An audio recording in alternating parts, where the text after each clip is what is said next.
ரூபா வாங்கி வேஸ்ட், சுத்த வேஸ்ட். ஆசாசியா ஓட்டினேன்.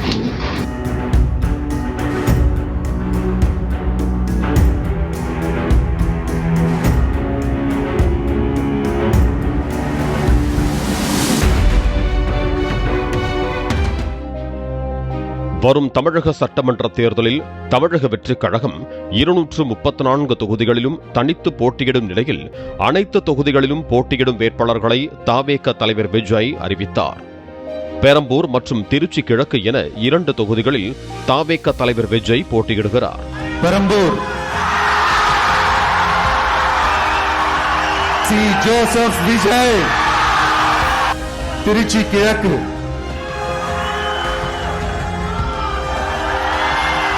சி. ஜோசப் விஜய்,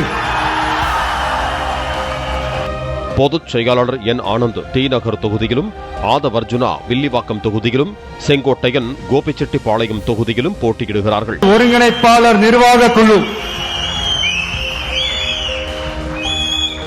சுமார் 30 ஆண்டுகளாக விஜயோடு பயணித்து வரும் விஜயின் கார் ஓட்டுநரான ராஜேந்திரனின் மகன் சபரிநாதன் விருகம்பாக்கம் தொகுதி வேட்பாளராக அறிவிக்கப்பட்டது பலரது கவனத்தையும் ஈர்த்துள்ளது. மேடையில் தனது தந்தை ராஜேந்திரனோடு வந்த சபரிநாதன் விஜயின் காலை தொட்டு ஆசீர்வாதம் வாங்கியதோடு கண் கலங்கி நின்றார். இதனை பார்த்த விஜய் சபரிநாதன் கண்ணீரை துடைத்து கட்டி அணைத்து புகைப்படம் எடுத்துக் கொண்ட காட்சிகள் சமூக வலைதள பக்கங்களில் வைரலாக பரவி வருகின்றன.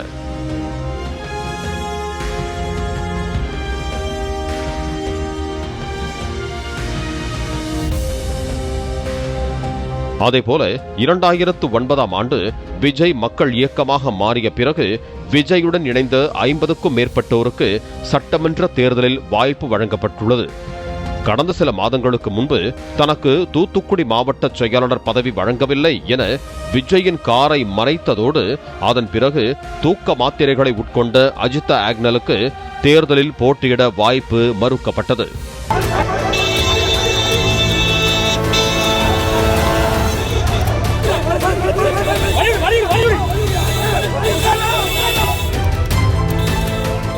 அதே நேரம் விஜயின் நெருங்கிய நண்பரான நடிகர் ஸ்ரீநாத்திற்கு தூத்துக்குடி சட்டமன்ற தொகுதியில் போட்டியிட வாய்ப்பு வழங்கப்பட்டுள்ளது. அஜிதா ஆக்னலின் ஆதரவாளர்கள் சிலர் அஜிதா ஆக்னலுக்கு சீட் வழங்கவில்லை என்ற ஆதங்கத்தில் வீட்டின் கட்சி கொடிகளை அகற்றியும் காரில் கொடியை நீக்கியும் ஸ்டிக்கர்களை கிழித்தும் தங்களது எதிர்ப்பை வெளிக்காட்டி வருகிறார்கள். 20 ரூபா வாங்கி வேஸ்ட், சுத்த வேஸ்ட். ஆசாசியா ஓட்டினேன்.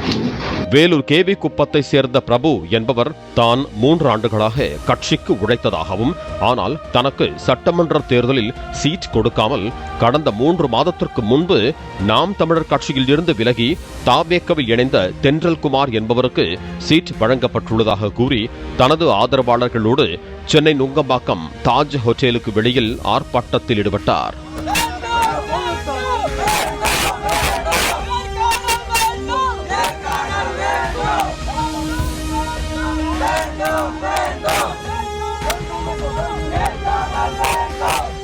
பாலிமர் செய்திகளுக்காக செய்தியாளர் மகேந்திரன் மற்றும் ஓட்டப்பிடாரம் செய்தியாளர் முனியசாமி.